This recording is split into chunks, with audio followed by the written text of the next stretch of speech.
bluebirds fly, and the dreams that you dream of, dreams really do come true. Ooh, someday you wish upon a star, wake up where the clouds are far behind. Trouble melts like lemon drops high above the chimney top. That's where you find me, oh, somewhere over the rainbow. Bluebirds fly, and the dream that you dare to, oh why can't oh, someday I wish upon a star, wake up where the clouds are far behind me, where trouble melts like a lemon drops high above the chimney top. That's where you find me, oh, somewhere over the rainbow, way up high.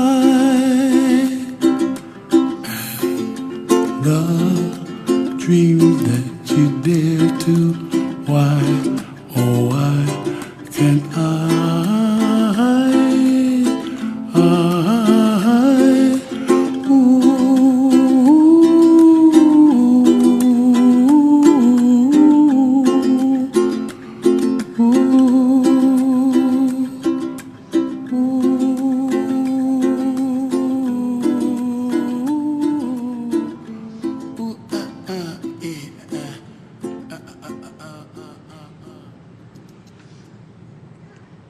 I'd like to think now my life is done, that I had filled a needed space, that here and there I'd done my share, achieved my goals and earned my place.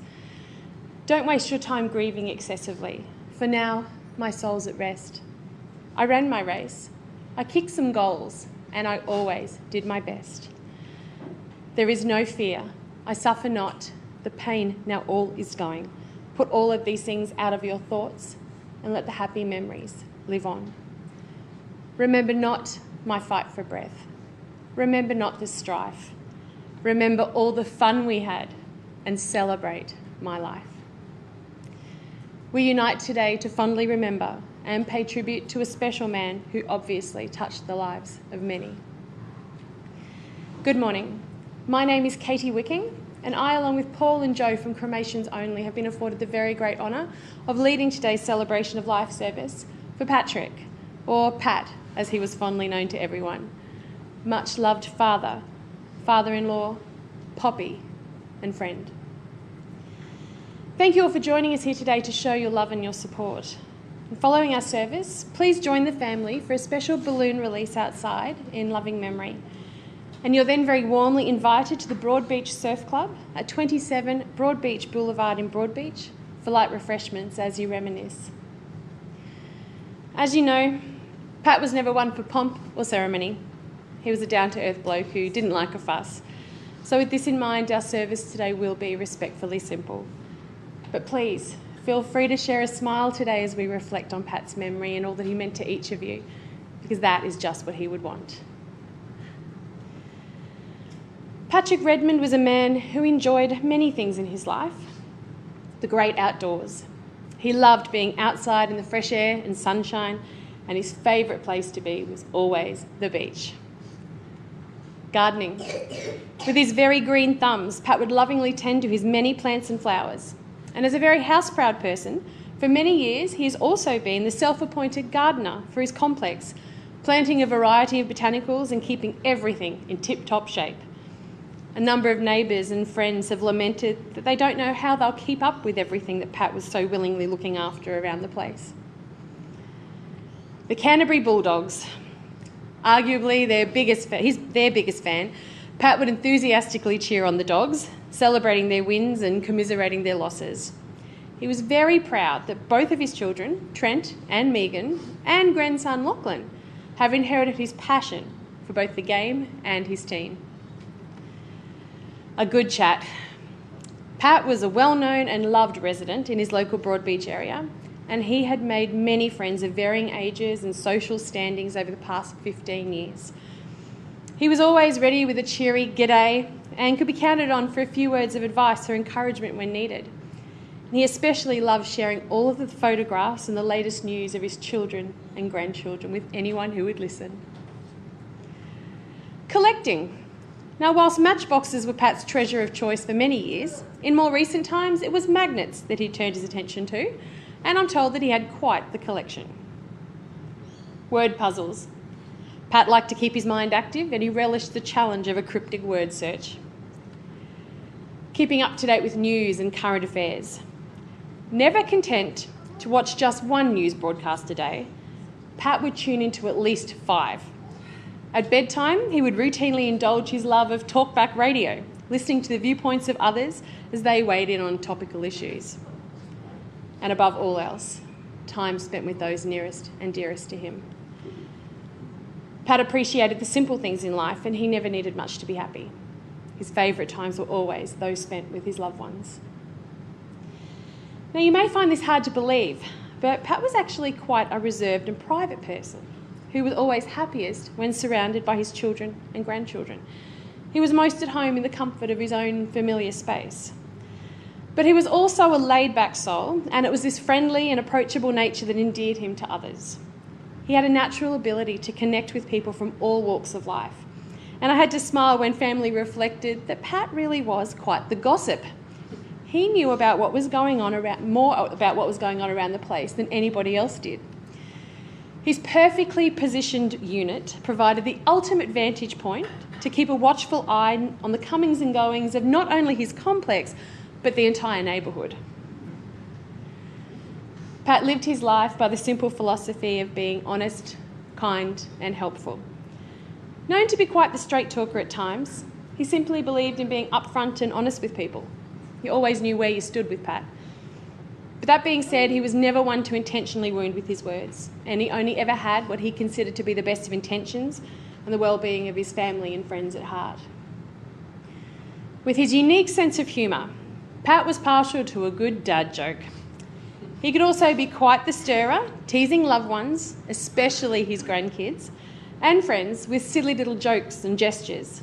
But this was just one of the many special ways that he showed he cared. Family was always the most important thing to Pat, and he was a loving father to Trent and Megan.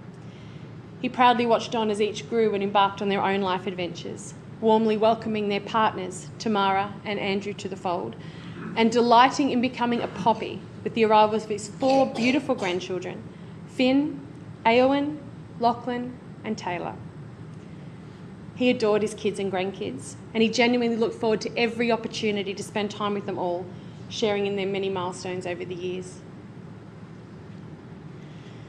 Patrick James was born on the 13th of March 1948 in Warialda, New South Wales, the youngest of 4 children to parents John, known as Jack, and Irene Redmond. Sadly, his eldest sister, Annette, known to all as Nettie, passed away at the age of 4 before Pat was born, so he grew up with his older brother Daryl and his older sister Maureen. Jack was a drover, and after his unexpected passing when Pat was only 5 years old, Irene moved the family to Inverell. The Redmond siblings attended the local primary and high schools, and upon completion of his junior studies, Pat ventured out into the workforce, securing carpentry work. He and his mother made the move to Sydney in the late 1960s, and he began working for the railways. It was on a night out at the Canterbury Leagues Club in 1974 that a 26-year-old Pat met a young girl named Karen, who was 10 years his junior. Their attraction was instant and mutual, and they were soon a firm item. They were engaged within the year, and they married in April 1976 in Kingsgrove. Pat and Karen welcomed 2 children, Trent in 1978 and Megan in 1981. A very hands-on dad, Pat always enjoyed time spent with his kids.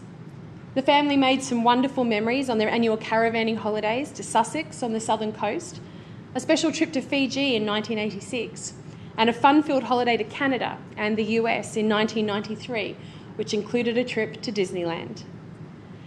For many years, Thailand has been a favourite place for Pat to visit, especially since son Trent and his family moved there 7 years ago. In 1989, the Redmonds relocated to Brisbane when Pat was appointed as the Queensland branch manager for Lockwood. When he and Karen eventually went their separate ways, Pat remained in Brisbane until 2002, when he made the move to the Gold Coast and delighted in purchasing his prized unit in Surf Parade, so close to the beach that he loved. During his very brief retirement, Pat quickly decided that he missed work too much, so he promptly found himself a handyman job at a nearby resort.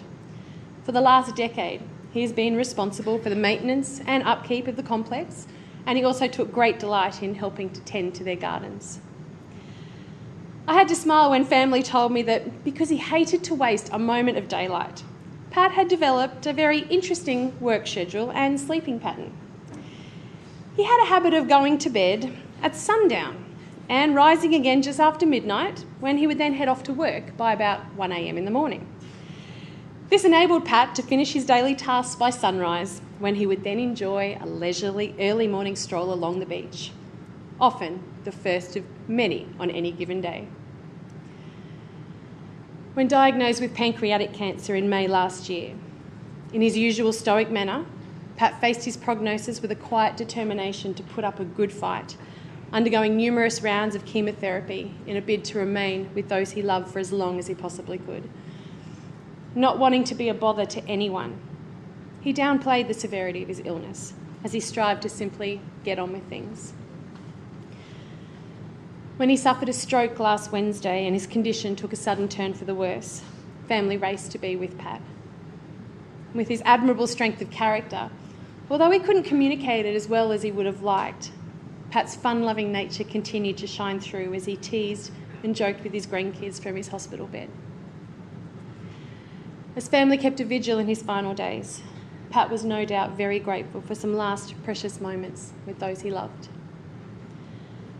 Pat passed away quietly on Saturday, surrounded by the loving and comforting thoughts of his family. Pat was a man with many tasks to accomplish. Though his passing may be premature and some of his dreams may remain unrealised, Pat can now rest peacefully, proud of the very many achievements that he made in his 69 years. We can now celebrate those accomplishments, and you can each be very proud to have shared in the life journey of such a beautiful man. I'd now like to invite daughter-in-law Tamara to share a few words in loving memory on behalf of Pat's family.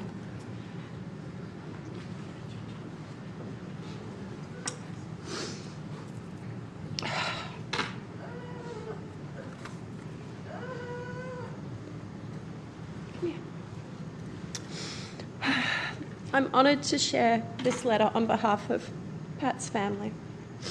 Dear Dad and Poppy, it's been 5 days since you left us, and in that time we've shared an ocean of tears and laughed so hard that we cried even more. But we know you would have loved that we're all here together, your kids and grandkids, in your home, surrounded by all the people that you love, many of whom are here today, and who, if they can't be here, are sending their love from all around Australia and even all around the globe. Pat, you were probably Australia's most adopted person. Dozens of times this week, we've been told that you were an honorary father, uncle, or grandfather to those you who knew you. And I know how that feels, because you were, without a doubt, more than just a father-in-law to me. We've shared and heard so many stories this week. You were the dad who drove Trent crazy every time he visited us in Thailand, but also every time we visited him, because we'd sit down to breakfast, and at breakfast he would ask us, "So what are we doing for dinner tonight?" And it made me smile to hear that every time you saw Megan, you would tell her how beautiful she was and how she really needed to get some sun on those white legs of hers. In the 80s, you were the dad who brought home those giant rat lollies and snow-capped soft drink after you played racquetball with your mates. And over the years, I've heard all about that US trip in 1993, the motels in shady areas of town, the fashion that really needed to be seen to be believed. And let's not forget that missed flight home from Hawaii when you misread the departure time, a mistake you very nearly made again 23 years later in Bangkok. I've loved looking through those photos with Trent and Megan these past few days and hearing about the dad that they knew as they were growing up. When Lachlan was born in 2007, your destiny to become the world's best poppy was fulfilled. You were there that day in Canberra, one of the first people to hold your precious, precious grandson. And not surprisingly, you were crying. You always were a bit of a sook. Over the past 10 years, Lachlan has grown to share your passion for the Bulldogs and your incapacitating fear of heights. He also has the same commitment to punctuality and to his pride in appearance that you always had. But how you ever managed to ever be on time to anything is a bit of a mystery to us as your family. Did your friends know that whenever we were ready to go out, we'd say, "Hey, Pat, we're ready to go out now." And you'd say, "Just 5 minutes, I need to go have a shower and a shave." It drove us crazy. And if we suggested that today, just today, perhaps you didn't need to shave that tiny hint of a 5 o'clock shadow, you'd laugh at us and look as if we'd said that you had to go out in your underwear. In 2009, you welcomed a second grandchild, a strong and determined girl affectionately known as Tay-Tay. And from the very earliest moments, Tay-Tay was a chatterbox. You taught her the power of a good yarn, and you shared many special phone calls which helped bridge the gap between the Gold Coast and Canberra. You were so good at that. You called us 2-3 times a week, no matter what, and since your diagnosis, that became every day. Many a mate has told us how you would hustle them out midway through their cup of coffee, out the door, because it was time to ring the kids, and there were no negotiations on that one. Out you go. In 2010, a grandson to carry on the Redmond family name was born. Finn shares your appalling sense of humour and is just as much a sweet old lady as you are. You loved visiting Finn in our homes in Beijing and later in Bangkok. Every morning, you'd take him out to show him to the neighbours. This drove me crazy because you refused to put a hat or sunscreen on him, and you'd argue with me. He needs his vitamin D. And that was an argument you had with all of us all the time. But you'd laugh, Pat, on Saturday morning when we were facing our first day without you. Not one, but all 4 of your grandchildren were nursing sunburns. Had your final say, didn't you? Your gaggle of grandkids was complete in 2014 with the arrival of Aowen, who until the very end you called A-Win, despite my repeated subtle and not so subtle efforts to correct you. Aowen was a firm Poppy's girl just like her cousin Tay-Tay. Your lap became her favourite place and the best place to hide when she was in trouble, and let me tell you, that was often. Recently, you began calling her Lucy, a nickname that you got from an old song that you liked. Put Your Shoes On, Lucy was the nickname, and it stuck, much to Aowen's frustration. You always loved to stir people up. Pat, you've taught us so much that I can't possibly touch on everything, but perhaps these 5 lessons are the most important ones that we would like to share with everyone else. Lesson number 1, you often said, you have 2 ears and 1 mouth, so you should listen twice as much as you talk. And I think this is why you were loved by so many, because you listened, but you shared very little, and only a tiny slice for each person, seemingly never everything to anyone. And this week, we've reflected and we wished that you'd talk to us more. We know that you met Buzz Aldrin at a conference in Chicago, but we don't know the specifics of that. We know that you were the caller groomsman of the 1970s. The number of wedding photos that we've seen this week with your massive handlebar mustache was astounding. And we've wondered just how many wedding parties were you in. Lesson 2, don't try to protect your loved ones from everything. We loved you and we wish you would have let us help you more, especially in these last months. But you were so stubborn, even to that very last day. You refused to admit you weren't okay, and I've never met someone so determined not to bother anyone else with their problems. I remember years ago you were trying to move a barbecue from a ute into your apartment, and you were doing it by yourself, and not surprisingly, you dropped it and you were left with maybe a broken rib or 2, but you didn't go to the doctor because you didn't want to worry anyone. Lesson 3, it's okay to say no. I'm not sure that you knew this, Pat. I think you just said yes to everyone except yourself. Remember the time I asked if you could buy some black school shorts for Finn? Only this week did I find out that you went to every single store on the Gold Coast and then asked Megan to search every store in Canberra. It's okay to say no every so often, and it would have been okay. Do you remember you were charged excess baggage for bringing a $4 pack of Zupa Dupas to Thailand? From memory, it was about $50 excess baggage for sugary water. Lesson number 4, it's okay to say yes too. I know Megan lost count of the number of times that you got cross with her for buying you presents for Father's Day, Christmas, or just because. And I was permanently branded with the catchphrase, "You're a bugger of a kid," anytime I did something nice for you. Pat, we loved you. You're going to have to accept it. I love being able to finally tell you something without you interrupting me. Lesson number 5, our last lesson. It's never too late to make things better. Like anyone, you had your faults, but through it all, we never doubted that you loved us. Your stubbornness drove us crazy at times. We clashed, we fought, and sometimes we didn't speak. But perhaps the best thing to come out of your illness was a renewed energy to make the moments count, to talk daily, and to always say, "I love you." Both Trent and Megan will feel a terrible void when they return to their daily lives and don't have your calls and messages to look forward to. In May last year, I was there when you received that devastating news while on holidays in Thailand. And you said something to me that stuck with me. You told me that your greatest fear was that you would die before your grandkids had a chance to have permanent memories of you. You told me that your own mum had died when Megsie was around Aowen's age, and that it broke your heart that she didn't get a chance to see her grow up. And I believe this fear fueled you during the long, hard days of treatment right up until the very end. I wish I had known then what I know now, Pat. So, Pat, if you can hear me, know this. Our kids won't forget you. You're as much a part of them as their arms or legs. And as I look out on this crowd today, I ask every one of you just one thing. Share these moments. Share the moments you had with him. Share them with us today, but please also share them in the years to come to help his grandchildren to remember their Poppy, the man who adored each and every one of them, so that the light that filled the hearts of those who knew Pat doesn't dull or fade. We love you, Poppy, darling.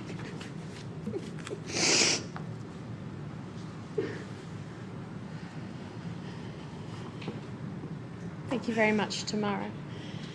And good mate Michael Stevens would also like to share a few words in Pat's honour today.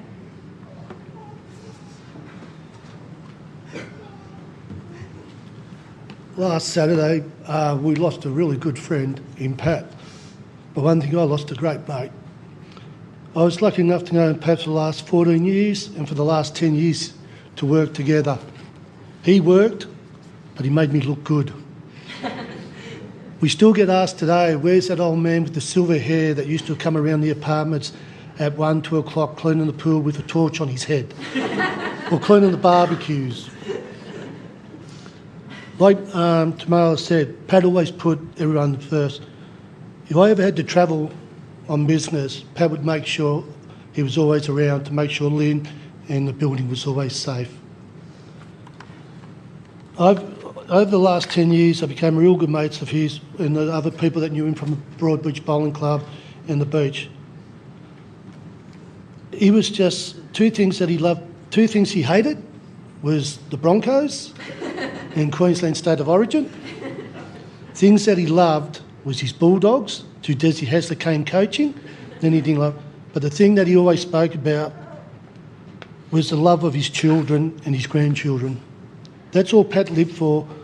I was lucky enough to spend the last couple of days with him, and all he spoke about was his family and his grandkids. And one thing I like the kids to know, you meant everything to him, everything. He lived day for day for you. I know I was the one person that got kicked out a lot at 2 o'clock and 3 o'clock when phone calls were coming. But on behalf of Lynn and I and their friends, we miss you, Pat. We wish you well. And I'm going to miss you for a long, long time. Thank you.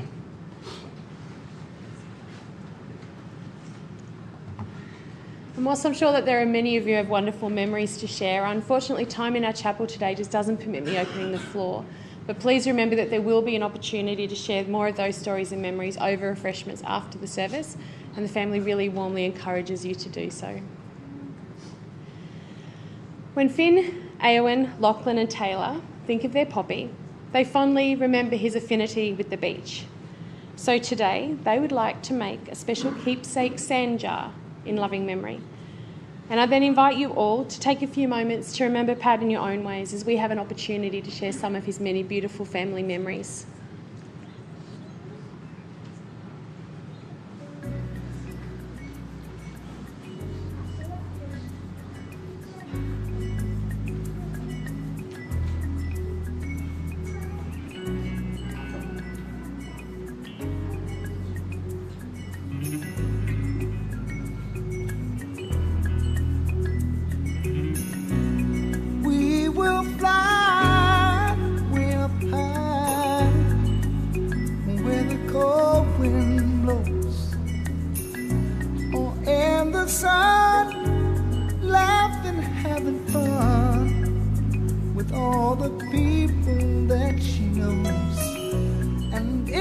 Situation should keep us separated. You know the world won't fall apart, and you will free the beautiful bird that's caught inside your heart. Can't you hear her? She cries so loud as the wild note over water and cloud. That's the way it's gonna be. Darling, we'll be riding on the horses, yeah, yeah, way up in the sky, little darling. And if you fall, pick you up, pick you up.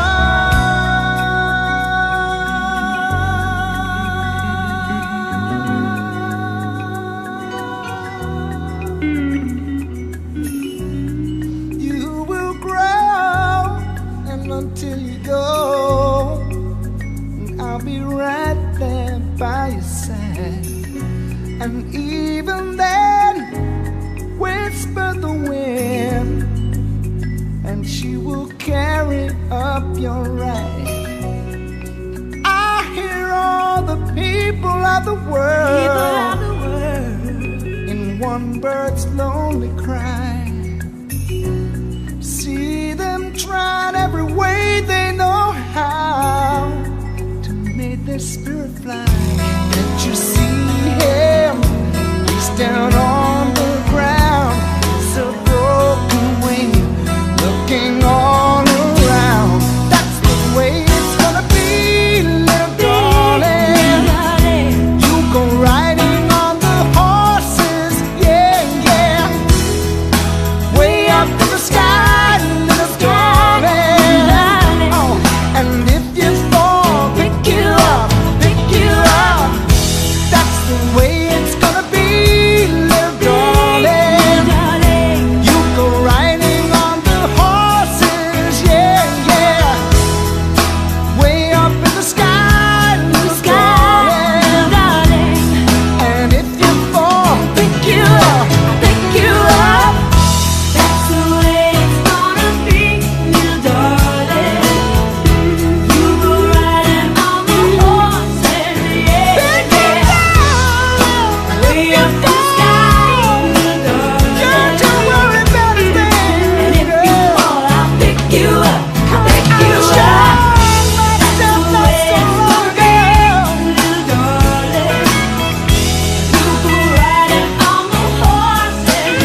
baby, what I say.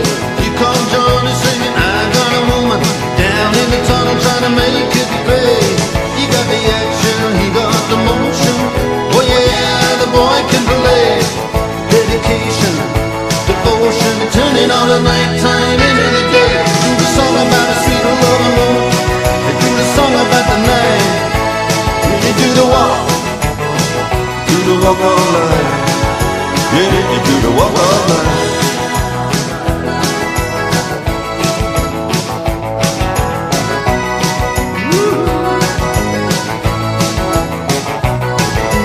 Here comes Johnny, gonna tell you the story. Hand me now my walking shoes.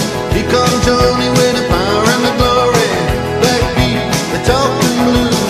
He got the action, he got the motion. And the boy can play.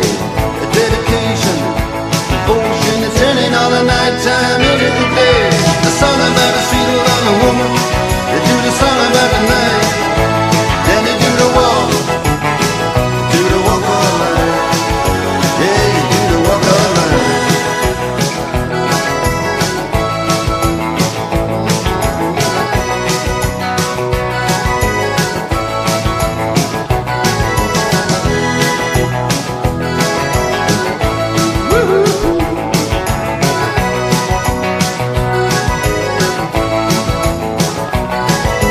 Here comes Johnny singing oldies goldies. Be Babalula, baby, what I say. Here comes Johnny singing, I got a woman down in the tunnel trying to make it pay. He got the action, he got the motion. Oh yeah, the boy can play. The dedication, devotion, and turning all the nighttime into the day.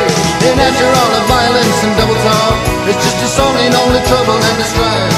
You do the walk, yeah, you do the walk all night. You do the walk all night.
Time has now come to say our last goodbyes to Pat.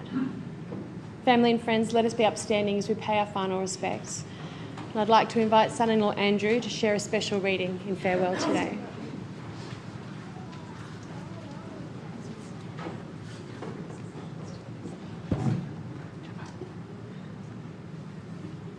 Stand up. He is gone. You can shed tears that Pat is gone, or you can smile because he has lived. You can close your eyes and pray that Pat will come back, or you can open your eyes and see all that he has left. Your heart can be empty because you can't see Pat, or you can be full of the love that you shared. You can turn your back on tomorrow and live yesterday, or you can be happy for tomorrow because of yesterday. You can remember Pat and only that he is gone, or you can cherish his memory and live on. You can cry and close your mind, be empty and turn your back. Or you could do what Pat would want. Smile, open your eyes, love and go on.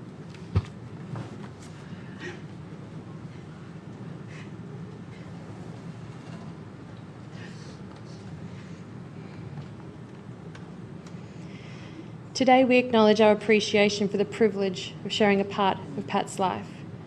And so we say that we are glad Pat lived. We are glad we saw his face. We are glad we felt his touch and heard his laughter. Thank you. Please be seated.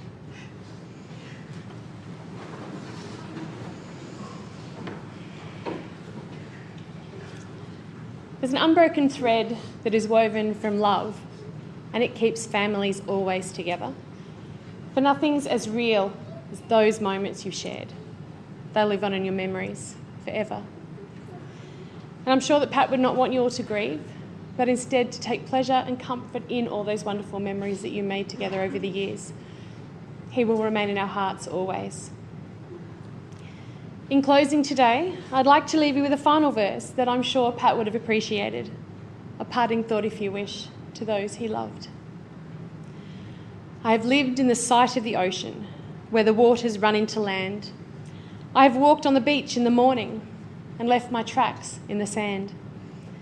But musical waves have been calling, and the ocean is so wide and vast that I've struck for the silver horizon and put out to sea at last. Pat, we wish you eternal comfort and peace.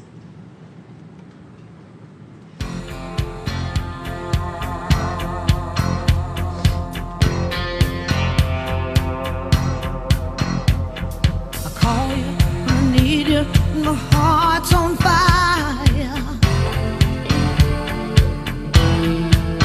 Well, you come to me wild and wild. And you come to me and give me everything I need. Give me a lifetime of promises and a world of dreams. Speak the language of love like you know what it means. And it can't be wrong. Take my heart and make it stronger. You're simply the best, better than all the rest. You're better than anyone, well, anyone I've ever met. Ooh, I'm stuck on your heart, babe. I'll hang on every word you say. Tear us apart. Oh, baby, I would rather be dead. In your heart, I see the stars every night and every day.